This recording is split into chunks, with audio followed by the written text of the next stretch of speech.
شام کو 5 بجے میری آنکھ کھلی۔ میرے لیے یہاں بھی ایک ملازم کو مخصوص کر دیا گیا تھا جسے میرے کھانے پینے اور دوسری آسائشوں کا خیال رکھنا تھا۔ انجینئر وغیرہ اپنے اپنے کام میں مصروف تھے، انہوں نے بہت تھوڑی دیر آرام کیا۔ میری ذمہ داریاں صرف اس حد تک ہی تھیں۔ جو لوگ میرے ساتھ آئے تھے، یعنی وہ جو جنرل ٹیرس کے آدمی تھے، انہیں الگ خیموں میں رکھا گیا تھا۔ تقریباً 70 افراد کی اس چھوٹی سی کمپنی کا سربراہ میجر لوبو تھا، جس کا مجھ سے پہلے ہی تعارف کرا دیا گیا تھا۔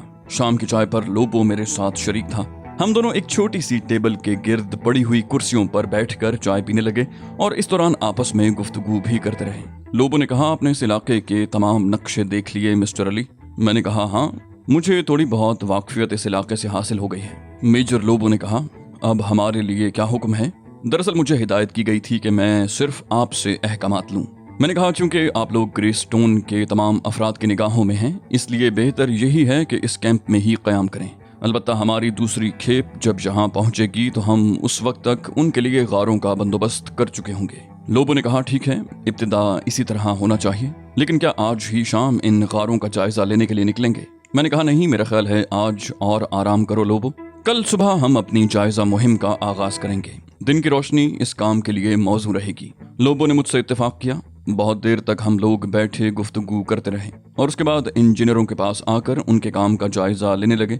میں نے پہرے داروں کے لیے گوئٹے ہل کے فوجیوں کی پیشکش بھی کر دی تھی، جسے خوشی کے ساتھ قبول کر لیا گیا تھا۔ مجھے بتایا گیا تھا کہ دوسری کھیپ تقریباً 3 دن کے بعد یہاں پہنچے گی اور اس کے لیے رابطہ قائم کر لیا گیا ہے۔ بالآخر یہ رات بھی پرسکون گزری تھی، کوئی خاص واقعہ پیش نہیں آیا تھا۔ دوسرے دن صبح کو ناشتے وغیرہ سے فارغ ہو کر میں لوبو کے ساتھ ٹہلتا ہوا کیمپ کے گیٹ سے باہر نکل آیا۔ کام مسلسل جاری تھا، مشین نصب کی جا رہی تھی، کیمپ کے باہر بھی یہ کام ہو رہا تھا۔ مجھے ابھی تک اس بات کا اندازہ نہیں ہو سکا تھا کہ اس علاقے میں وہ لوگ کون سی چیز تلاش کر رہے ہیں، تیل یا معدنیات کا کوئی قیمتی ذخیرہ۔ اس بات کو ابھی تک مجھ سے پوشیدہ رکھا گیا تھا اور میرے پوچھنے پر بھی اس سلسلے میں کوئی جواب نہیں دیا گیا تھا، بلکہ اسے ایک راز کہہ کر معذرت کر لی گئی تھی۔ میں لوگوں کے ساتھ کافی دور نکل آیا۔ ہم ٹہلتے ہوئے ان بلند و بالا پہاڑوں کے دامن میں پہنچ گئے جہاں غار تھے۔ میں نے لوگوں کو ساتھ لے کر ایک غار کے دہانے کا رخ کیا اور پھر اس غار میں داخل ہو گیا۔ بہت ہی وسیع غار تھے، آدھی آدھی پہاڑیاں اندر سے کھوکھلی تھیں۔ لوگوں نے اس غار کو دیکھتے ہوئے کہا، میرا خیال ہے مسٹر علی، ہمارے تقریباً 200 فوجی اسی ایک غار میں قیام کر سکتے ہیں، اور یہ چڑھائی جو سرنگ کی شکل میں اوپر کی سمت جا رہی ہے، اگر اسے مزید آگے بڑھایا جائے تو ہم پہاڑی کی چوٹی پر اندر ہی اندر چلتے ہوئے پہنچ سکتے ہیں اور پھر وہاں اپنے لیے عمدہ مورچہ بندی کر سکتے ہیں۔ میں نے اس کی تائید کرتے ہوئے کہا، یقیناً لوبو، تمہارا خیال بالکل درست ہے۔ ہم اس غار سے باہر نکل آئے اور پھر اس سے تقریباً آدھے فرلانگ کے فاصلے پر ہم نے ویسا ہی ایک دوسرا غار دیکھا۔ یہاں غاروں کی بھرمار تھی اور ان غاروں میں بے شمار افراد سما سکتے تھے۔ مزید کچھ دیر تک ہم ان غاروں کا معائنہ کرتے رہے اور آئندہ کے لیے منصوبے بناتے رہے، پھر واپس کیمپ کی طرف پلٹ آئے جہاں بدستور کام جاری تھا۔ میجر لوبو کی خوبیاں مجھ پر عیاں ہوتی جا رہی تھیں۔ وہ اچھی سوجھ بوجھ کا مالک تھا اور میرے سامنے مستعد رہتا تھا۔ جنرل ٹیرس نے بھی اس کی اس خوبی کی نشاندہی کی تھی۔ لوبو نے دوسری شام میری رہائش گاہ پر مجھ سے ملاقات کی اور میں نے اس سے مصافحہ کرتے ہوئے کہا، کہو لوبو، معاملات ٹھیک ٹھاک چل رہے ہیں نا؟ وہ بولا، جی ہاں، یہ لوگ بڑی مستعدی سے اپنے کام میں لگے ہوئے ہیں، میرا خیال ہے بہت جلدی یہ کھدائی کا آغاز کر دیں گے۔ آخر یہاں سارڈان کی ان چٹانوں میں ایسی کیا چیز موجود ہے جس کی وجہ سے یہ لوگ اتنی مستعدی سے کام کر رہے ہیں؟ لوبو کے سوال پر مجھے ہنسی آ گئی۔ لوبو کو کم از کم یہ بات ضرور معلوم ہوگی کہ سارڈان کی پہاڑیوں میں کانکنی کا ٹھیکہ علی یار خان نے لیا ہے اور وہی گرے سٹون نامی کمپنی کے ذریعے یہ کھدائی کرا رہا ہے۔ اب اگر میں اس سے یہ کہوں کہ میں خود بھی اس بارے میں کچھ نہیں جانتا تو یقیناً وہ اس بات پر یقین نہیں کرے گا۔ چنانچہ میں نے مسکراتے ہوئے اس سے کہا، دراصل کانکنی کا یہ ٹھیکہ گرے سٹون کمپنی کو ہی ملا ہے، لیکن میری سفارش پر۔ میں نہیں جانتا کہ گرے سٹون یہاں کیا تلاش کر رہی ہے۔ در حقیقت میں اس کے لیے نہیں بلکہ جنرل ٹیرس کے لیے کام کر رہا ہوں۔ کانکنی کا یہ ٹھیکہ میرے نام سے ضرور دیا گیا ہے، لیکن اس سے میرا کوئی واسطہ نہیں ہے۔ چنانچہ میں بھی اس بات سے لا علم ہوں لوبو کہ یہ لوگ یہاں کیا کر رہے ہیں۔ وہ بولا، اوہ، اب سمجھا۔ ویسے آج میری ان لوگوں سے گفتگو ہوئی تھی، ان میں سے کچھ لوگ اس بات پر حیران ہیں کہ کانکنی کے کام کی حفاظت کے لیے حکومت گوئٹے ہل اتنی مستعد کیوں ہے۔ ان میں سے کچھ لوگوں نے مجھ سے پوچھا بھی تھا کہ ان اطراف میں اتنے زیادہ فوجیوں کی کیا ضرورت ہے۔ چونکہ صورتحال تھوڑی بہت میرے علم میں تھی، اس لیے میں نے اس کی روشنی میں ان سے بات کی۔ میں نے انہیں بتایا کہ یہ علاقہ باغی قبائلیوں کا علاقہ کہلاتا ہے۔ और लेमाटो कबाइल जनरल टेरिस के हर मंसूबे को फेल करने के ख्वाहां रहते हैं। चुनांचे जब हुकूमत ने सारडान के इलाके में कानकुनी का ठेका दिया है तो उसके तहफ़्फ़ुज़ की तमाम जिम्मेदारियां भी कबूल की हैं। मैंने उन लोगों को काफ़ी हद तक मुतमईन कर दिया है। एक और बात भी मैं आपके इल्म में लाना चाहता हूँ जिसने मुझे चौंका दिया है। कानकुनी से मुताल्लिक थोड़ी बहुत मालूमात मैं भी रखता हूँ, लेकिन जहाँ मैंने एक नई बात देखी है, इन लोगों ने आज कुछ चट्टानों पर स्प्रे किया है, काले रंग की किसी सयाल शय का स्प्रे, जिसने उन चट्टानों का रंग तब्दील कर दिया है। मेरी समझ में ये बात नहीं आती कि इन चट्टानों का रंग बदलने की कोशिश क्यों की गई है। अगर ये कोई खुदाई के सिलसिले की कड़ी है तो इससे पहले मैंने ये अंदाज नहीं देखा। दूसरी सूरत में मुझे ये एहसास होता है कि वो लोग हमसे कुछ छुपाने की कोशिश कर रहे हैं, और अब जबकि मेरे इल्म में ये बात आ गई है कि आप उनके लिए नहीं बल्कि जनरल टेरिस के लिए काम कर रहे हैं, तो मैंने इस बात का इंकिशाफ आपके सामने कर देना जरूरी समझा। मैं खामोशी से लोगों की सूरत देखता रहा, फिर मैंने गर्दन हिलाते हुए कहा, जो कुछ भी वो यहाँ से बरामद करेंगे वो हमारे इल्म में आ ही जाएगा, और अगर वो उसे छुपाने की कोशिश करेंगे तो जाहिर है हम उन्हें कामयाब नहीं होने देंगे। अब अगर कोई कीमती शय यहाँ से निकलती है तो वो उसकी अहमियत के हिसाब से ही हमें उसकी रॉयल्टी देंगे, और अगर उसमें कोई फरेब किया गया तो तुम्हारा क्या ख्याल है, इन्हें माफ कर दिया जाएगा? हरगिज नहीं। चुनांचे ये बात हमारे लिए इतनी बाइस तशवीश नहीं है। वो जो कुछ भी कर रहे हैं करने दो। फिलहाल सिर्फ हमें इस सिलसिले में सोचना है कि लेमाटो के खिलाफ हम क्या कर सकते हैं। लोबो ने कहा, शुक्रिया, बेहद शुक्रिया। आपसे गुफ्तगू करके मुझे यूं महसूस हो रहा है जैसे मेरे जहन का बोझ हल्का हो गया हो। थोड़ी देर तक मजीद गुफ्तगू करने के बाद वो चला गया।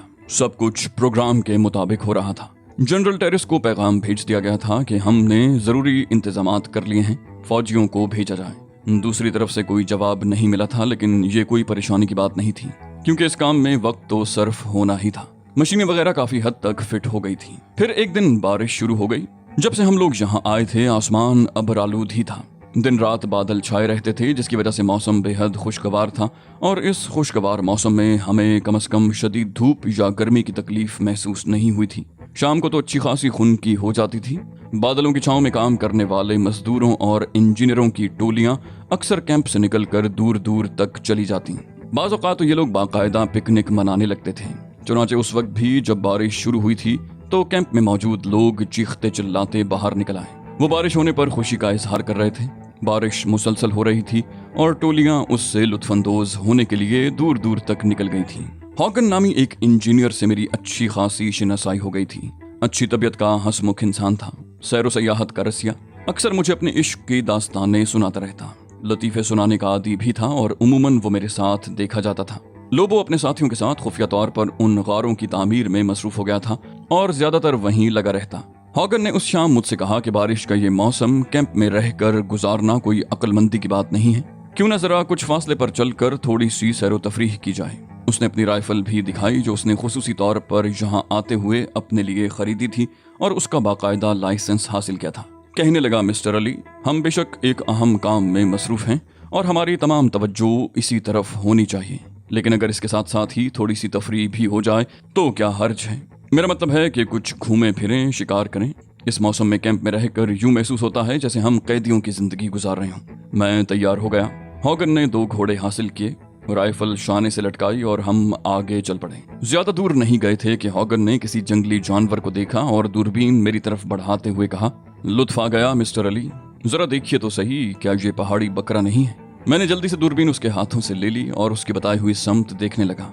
वो पहाड़ी बकरा ही था, लेकिन मुझे ताज्जुब था कि उस इलाके में ये शानदार सींगों वाले बकरे कहाँ से आ गए। हॉगन इस बात पर बजिद हो गया कि बकरे का शिकार करेगा। चुनांचे हमने घोड़ों का रुख उस समत कर दिया जहाँ बकरा नजर आया था। रफ्तार काफी तेज थी, लेकिन अभी बहुत ज्यादा दूर का सफर नहीं किया था कि दफतन हॉगन के घोड़े ने ठोकर खाई और हॉगन कलाबाजियां खाता हुआ जमीन पर आ रहा। फिर एकदम चीखा, ओह दलदल। मैंने अपने घोड़े की बागें खींच ली थी। जिस जगह हॉगन गिरा था वहां पहुंचकर सबसे पहले मैंने उसे सहारा दिया और उसके बाद उस दलदल को देखा जिसकी जानिब उसने इशारा किया था। मुझे हंसी आ गई। दरअसल जहां जमीन नरम थी, बारिश की वजह से जाबजा गड्ढे पानी से भर गए थे और पानी भरने की वजह से वो जगह नरम हो गई थी जिसे हॉगन ने दलदल करार दिया था। सामने एक पहाड़ी नजर आ रही थी। बकरा उसी तरफ गया था। हॉगन बुरा सा मुंह बनाकर बोला, मेरा ख्याल है अब तक तो वो निकल भी गया होगा, ताहम उसका पीछा नहीं छोड़ेंगे। ताज़ा गोश्त खाए हुए काफी वक्त गुजर गया है। हमने संभल कर पहाड़ी की जानिब फिर रुख किया। ये पहाड़ी देखने में बहुत करीब नजर आती थी, लेकिन ये निगाहों का धोखा था। हमें उसके दामन तक पहुंचने के लिए काफी लंबा सफर तय करना पड़ा और फिर हम उसके करीब पहुंच गए। अतराफ में भयानक सन्नाटा तारी था। नरम जमीन पर जंगली बकरे के पैरों के निशानात नजर आ रहे थे। हमने उसकी तरफ कोई खास तवज्जो नहीं दी, लेकिन दफतन ही मैं कुछ निशानात देखकर चौंक पड़ा। ये इंसानी कदमों के निशानात थे। मुझे शदीद हैरत हुई, क्योंकि कैंप से कोई भी तफरीही पार्टी इस तरफ नहीं आई थी। घोड़ों पर हमने जितना सफर किया था वो भी इतना तवील था कि कम से कम कैंप के लोग पापयादा यहाँ नहीं पहुंच पाते। इसके अलावा जो फौजी लोबों की तहवील में थे वो भी गारों को छोड़कर यहाँ तक नहीं पहुंच सकते थे। लेकिन फिर ये इंसानी कदमों के निशानात किसके थे? मैं तशवीश का शिकार हो गया। हम घोड़ों से नीचे उतर आए थे। हॉगन जंगली बकरे की तलाश में निगाहें दौड़ा रहा था, लेकिन मैं जमीन पर झुका कदमों के उन निशानात को देख रहा था। तब हॉगन मेरी तरफ मुतवज्जो हो गया। बोला, क्या बात है मिस्टर अली, खैरियत? क्या देख रहे हैं आप? मैंने उसे इशारा किया, हॉगन जरा इस तरफ आओ। हॉगन मेरे करीब पहुंच गया। मैंने कहा, क्या ये इंसानी कदमों के निशानात नहीं हैं? हॉगन के चेहरे पर भी ताज्जुब के आसार नमूदार हुए। बोला, 100%, 100%। फिर वो चौंक कर इधर उधर देखता हुआ बोला, लेकिन यहाँ कौन आ सकता है? कम से कम हमारे साथियों में से तो किसी ने इस तरफ का रुख नहीं किया होगा, लेकिन इन अतराफ में। ओ मिस्टर अली, आपने एक बात पर गौर नहीं किया? मैंने पूछा, क्या? वो बोला, जो कोई भी यहाँ से गुजरा है नंगे पांव है, और कम से कम हमारे साथियों में से तो कोई नहीं हो सकता। फिर ये किसी एक इंसान के कदमों के निशानात नहीं हैं। देखिए, पांव के निशानात तमाम के तमाम यकसा नहीं हैं। हॉगन ने कुछ और कहना चाहा, लेकिन मैंने उसके शाने पर हाथ रख कर उसे अपने साथ एक समत बढ़ने का इशारा किया। घोड़े हम लोगों ने उसी जगह छोड़ दिए। हॉगन ने एहतियातन अपनी राइफल शाने से उतार कर हाथ में पकड़ ली। थोड़ी देर के लिए हम जंगली बकरे का शिकार भूल गए थे और उन निशानात की तरफ मुतवज्जे हो गए थे। कदमों के निशानात एक ही जगह महदूद नहीं थे, बल्कि एक वसी हिस्से में बिखरे हुए थे, और यकीनन कम से कम 10 या 15 अफराद यहाँ मौजूद रहे थे। लेकिन वो कौन हैं, कहाँ से आए और कहाँ गए, इस बात का कोई अंदाजा नहीं हो सका था। निशानात चूंकि किसी एक समत नहीं थे, इसलिए हम ज्यादा दूर नहीं गए। एक तरफ जाते और दूसरी तरफ निगाह दौड़ाते तो उधर भी वैसे ही निशानात नजर आते। मेरी छठी हिस्स किसी खतरे का इजहार कर रही थी। मैंने हॉगन से कहा, आओ हॉगन, वापस चलें। हॉगन ने कहा, लेकिन वो जंगली बकरे और कदमों के निशानात? जंगली बकरे ना मिले ना सही, लेकिन कम से कम इन निशानात का सुराग तो लगना ही चाहिए। मैं चंद लम्हे सोचता रहा और फिर मैंने हॉगन की बात से इत्तेफाक कर लिया। वाकई इन कदमों का सुराग लगाना जरूरी था। चुनाचे हम घोड़ों के करीब पहुंचकर उनकी पुश्त पर सवार हो गए और फिर उन्हें आहिस्ता आहिस्ता बढ़ाया। हमारी निगाहें चारों तरफ भटक रही थीं। अभी हम ज्यादा दूर नहीं गए थे कि दफतन हॉगन ने राइफल सीधी कर ली और मैं भी संभल गया। मैंने सवालिया निगाहों से उसे देखा तो वो एक समत इशारा करता हुआ बोला, उस तरफ कोई तहरीक हुई है। आप यकीन करें मिस्टर अली, मैंने महसूस किया है कि कोई वहां मौजूद है। मैं खामोशी से हॉगन की सूरत देखने लगा। मेरे पास उस वक्त एक लंबे शिकारी चाकू के अलावा और कोई हथियार नहीं था। कदमों के निशानात बताते थे कि अतराफ में काफी आदमी मौजूद हैं और नंगे पांव हैं। वो लिमाटू कबाइल के लोग भी हो सकते थे, लेकिन इतने करीब उनकी मौजूदगी का गुमान भी नहीं किया जा सकता था। हॉगन पुरजोश आदमी था। वो मेरी तरफ से किसी इशारे का इंतजार किए बगैर खुद ही आगे बढ़ गया और वहां पहुंच गया जहां बहुत से घने दरख्त नजर आ रहे थे। मैंने बहालत मजबूरी उसका साथ दिया था। फिर मैंने महसूस किया कि हॉगन का अंदाजा गलत नहीं था। एक बुलंद बाला दरख्त पर कोई मौजूद था। दरख्त की शाखें इस तरह हिल रही थीं जैसे कोई उनमें छुपने की कोशिश कर रहा था। मेरे कुछ बोलने से पहले ही हॉगन ने दफतन दरख्त की जानिब फायरिंग शुरू कर दी और गोलियां शाखों और तने में पैवस्त हो गईं।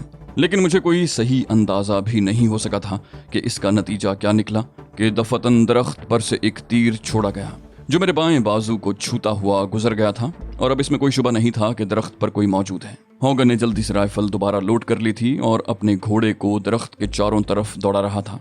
मैंने इधर उधर देखकर एक ऐसी जगह मुंतखब की जहां कम से कम तीरों से महफूज रह सकूं। पता नहीं क्यों मुझे महसूस हो रहा था जैसे कोई खतरनाक बात होने वाली है। हॉगन ने एक बार फिर दरख्त की शाखों पर गोलियां चलाईं, लेकिन नतीजा कुछ बरामद न हुआ। अलबत्ता गालिबन दूसरी तरफ से उस शख्स को जो दरख्त पर मौजूद था तीर चलाने की मोहलत नहीं मिली। फिर अचानक ही एक हौलनाक आवाज के साथ किसी ने दरख्त से हॉगन पर छलांग लगा दी। बड़ी नपीतुली छलांग थी। छलांग लगाने वाला हॉगन को घोड़े से रगेदता हुआ जमीन पर ले गया। तब मैंने एक तकरीबन नीम बरहना स्याहफाम को हॉगन से लिपटे हुए देखा। हॉगन की राइफल जमीन पर गिर पड़ी थी। हमलावर काफी कवी हैकल था और यकीनन हॉगन से कहीं ज्यादा ताकतवर। मेरे लिए अब ये ज़रूरी हो गया था कि मैं हॉगन की मदद करूं। चुनांचे मैंने बरक रफ्तारी से अपनी जगह छोड़ दी।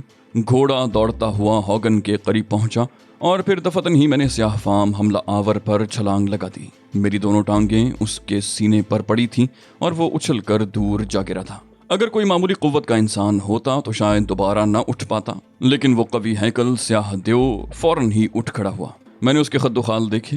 गोइटे हिल के लोगों से मुख्तलिफ नहीं थे, लेकिन उसके चेहरे पर बेपनाह वहशत नजर आ रही थी। उसका कद 6.25 फुट से किसी तरह कम नहीं होगा। इसी तनासुब से बदन का फैलाव भी था और काफी वर्जिशी बदन भी था। मैंने बरक रफ्तारी से अपना शिकारी चाकू निकाल लिया, लेकिन इससे पहले कि मैं उस पर वार कर सकूं, वो उछल कर एक तरफ दौड़ पड़ा। मैंने खंजर फेंक कर उसको मारने की कोशिश की थी, लेकिन वो मेरे इस वार से बच गया था और आगे जाकर झाड़ियों में रूपोश हो गया। तब मैं हॉगन की तरफ मुतवज्जे हुआ। वो उठकर अपना लिबास साफ कर रहा था। उसकी गर्दन और बाएं गाल पर गहरी खराशें नजर आ रही थीं, जिनमें खून चमकने लगा था, लेकिन वो संभल गया था और अब यूं महसूस होता था कि जैसे उसका जोशो खरोश कुछ कम हो गया हो। उसने पीछे हटकर अपने घोड़े को संभाला और राइफल उठाकर उस समत देखने लगा जिधर वो स्याह फाम दौड़ा चला गया था। वो बोला, क्या ख्याल है अली, इसका ताक़ुब करें? मैंने कहा, खतरनाक होगा हॉगन। वो बोला, ओह उधर देखिए, शायद वो वापस आ रहा है। हॉगन ने कहा और मेरी निगाहें भी बेइख्तियार उस तरफ उठ गईं, लेकिन मैंने अच्छी तरह जायजा लगा लिया था कि नया आने वाला वो नहीं है जो अभी यहाँ से फरार हुआ है। बिलाशुबा वो उसी के कद्दो कामत का आदमी था और तन्हा ही था, लेकिन ये पहले से कहीं ज्यादा फुर्तीला नजर आ रहा था। वो निहायत बरक रफ्तारी से हमारे सरों पर पहुंच गया और उसी तेजी से उसने हमला किया। हॉगन एक बार फिर उलटकर पुश्त के बल जा गिरा। उसकी तेज आवाज सुनाई दी। घोड़ा भी कुछ इस तरह गैर मुतवाजिन हुआ कि उसके अगले दोनों पांव फजा में बुलंद हो गए। फिर वो अचानक ही एक तरफ को भाग खड़ा हुआ। मैंने देखा कि स्याह फाम और हॉगन आपस में गुत्थम गुत्था हो गए हैं। वहशी इंसान किसी खूंखार और भूखे चीते की मानंद हॉगन को छंछोड़ रहा था। हॉगन के हलक से घुटी घुटी चीखें निकल रही थीं। उस वक्त मेरे लिए हॉगन की राइफल से फायर करना तो मुनासिब नहीं था। अलबत्ता मैंने राइफल उठाकर उसका बट पूरी कुव्वत से हमला आवर के सर पर दे मारा, लेकिन मैं हैरान रह गया। इन लोगों के सर फौलाद की तरह मजबूत थे। उसने हॉगन को तो छोड़ दिया और मेरी तरफ लपक पड़ा।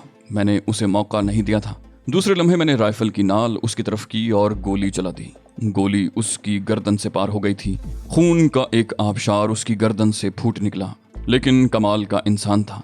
इस कारी वार के बावजूद उसने 2-3 लंबी लंबी छलांगे लगाईं और मेरी निगाहों से ओझल हो गया। मैंने दूसरी गोली चलाई थी जो उसे न लग सकी। मैं बेख्तियार आगे दौड़ता चला गया था, लेकिन काफी दूर जाने के बाद भी वो मुझे नजर नहीं आया। चुनाचे वापसी के अलावा और कोई चाराकार नहीं था। मैंने हॉगन को यही मशवरा दिया कि इस वक्त वापसी ही मुनासिब है। अगर ये लोग इज्तिमाई तौर पर हमला आवर हो गए तो फिर इनसे मुकाबला करना मुमकिन नहीं रहेगा। हॉगन के होशो हवास ही अब जवाब दे चुके थे। चुनाचे वो भी वापसी के लिए पलट गया और हम दोनों ने अपने घोड़े बरक रफ्तारी से कैंप की जानिब छोड़ दिए। थोड़ी ही देर के बाद हम कैंप में पहुंच गए थे, लेकिन कैंप में हमारे लिए एक नई इत्तला मौजूद थी। कैंप में रहने वाले 4 मजदूर मशरकी हिस्से में निकल गए थे और उनमें से सिर्फ एक जिंदा वापस आ सका था। उसने इत्तला दी थी कि वहशी हमला आवरों के एक गिरोह ने उन पर बुरी तरह तीर बरसाए और उनमें से 3 आदमी हलाक हो गए। सिर्फ एक था जो बचकर वापस आ सका। उन 3 आदमियों की लाशें भी वहीं पड़ी हुई थीं और फैसला नहीं किया जा सका था कि इन लाशों को लाने के लिए क्या किया जाए। कैंप के आला ओहदेदार लोग इस सिलसिले में सख्त परेशान नजर आ रहे थे। मुझे फौरन ही उसकी इत्तला दी गई, लेकिन ये इत्तला उस वक्त अनोखी महसूस नहीं हुई, क्योंकि मैं और हॉगन खुद भी देख चुके थे कि हमारे खिलाफ कार्रवाइयों का आगाज हो गया है। एक इंजीनियर ने मुझसे कहा, मिस्टर अली, ये सूरत हाल तो बेहद खौफनाक है। इस तरह यहाँ काम करने वालों में बददिली फैल जाएगी और हम लोगों के लिए मुश्किलात खड़ी हो जाएंगी। मैंने उस इंजीनियर को बगौर देखते हुए कहा, सार्डान में काम का आगाज करने से पहले आपको इसके लिए भी तैयारियां करनी चाहिए थी। वो बोला, मिस्टर अली, आपको ये बात बताने का मकसद कतई ये नहीं है कि आप इस सिलसिले में जिम्मेदार हैं। हम सिर्फ आपको आगाह करना चाहते थे कि सूरत हाल क्या हो गई है। ताहम ग्रे स्टोन अपने तौर पर इस सिलसिले में भी काम करेगी, लेकिन हमें कुछ वक्त दरकार होगा। इस दौरान अगर आप थोड़ी सी जिम्मेदारियां इन लोगों पर भी डाल दें जो आपके साथ आए हैं, तो क्या ये मुनासिब नहीं होगा? मैंने कहा, हाँ, अब तो ये करना ही पड़ेगा। आप अपने तमाम साथियों को खारदार तारों के अंदर ही रहने की हिदायत करें और किसी भी तरह उन्हें यहाँ से बाहर न जाने दिया जाए। अगर आप बाहर जाना किसी खास वजह से ज़रूरी ही समझते हैं तो फिर इसके लिए चंद मुसल्लह अफराद को साथ रखा जाए। इससे ज़्यादा फ़िलहाल और क्या किया जा सकता है? वो बोला, यकीनन हमारे 3 साथी काम शुरू होने से पहले ही हमें दागे मुफारकत दे गए हैं। क्या उनकी लाशों को उठाकर लाया जा सकता है? मैंने कहा हाँ, इसका बंदोबस्त मैं अभी किए देता हूँ। लोबो भी उस वक्त वहाँ मौजूद था, लेकिन उसने गुफ्तगू में हिस्सा लेने की कोशिश नहीं की थी। मैंने उसे बुलाया और अलग एक गोशे में ले जाकर बोला, वो लाशें वहाँ से लानी होंगे लोबो। लोबो ने कहा, कौन लोग हैं वो मिस्टर अली जो इस तरह कत्ल गारत गरी पर उतर आए हैं? मैंने कहा, लिमाटो के बागियों के अलावा और कोई नहीं हो सकता। मैं खुद भी तुम्हें एक इत्तला देने वाला था। इन बागियों में से एक आदमी को मैंने हलाक कर दिया है। फिर मैंने लोबो को पहाड़ी के दामन में नजर आने वाले निशानात और अपने आप पर होने वाले हमले के बारे में तफसील बताई। लोबो ने फौरन ही कहा, वो लोग 100% लिमाटो कबाइल ही से ताल्लुक रखते थे, लेकिन आप कहते हैं कि उनके कदमों के निशानात बहुत ज्यादा थे। इसका मतलब है कि हमारे बहुत नजदीक उनकी बहुत बड़ी तादाद मौजूद है। मैंने कहा, तुम्हारा अंदाजा दुरुस्त है लोबो, और अगर हम फौरी तौर पर मोहतात न हुए तो हमें कोई भी नुकसान पहुंच सकता है। वो सर हिलाते हुए बोला, बिल्कुल। मैंने कहा, हम इस मौजू पर बाद में गुफ्तगू करेंगे लोबो, पहले चंद अफराद को तैयार कर लो, वो लाशें उठाकर लानी हैं। लोबो ने 10 मुसल्ला अफराद को अपने साथ लिया और उस शख्स की रहनुमाई में हम लोग उस तरफ चल पड़े जहां उन लोगों को हलाक किया गया था। तीनों लाशें वहीं पड़ी हुई थीं, उनके जिस्म तीरों से छलनी थे।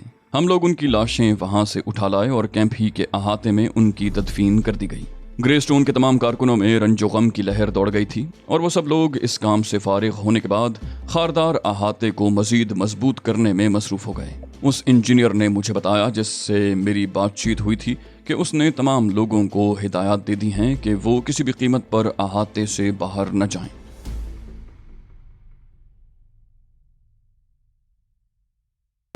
तो दोस्तों, ये थी हमारी आज की एपिसोड। उम्मीद करते हैं आपको हमारी कहानी पसंद आई होगी। जाने से पहले इस वीडियो को लाइक कीजिए और शेयर करना मत भूलिए। कमेंट करके हमें बताइए कि आपको हमारी वीडियो कैसी लगी, और अगर अभी तक आपने इस चैनल को सब्सक्राइब नहीं किया तो इसे सब्सक्राइब कीजिए और बेल आइकन दबाकर ऑल नोटिफिकेशंस ऑन कर लीजिए।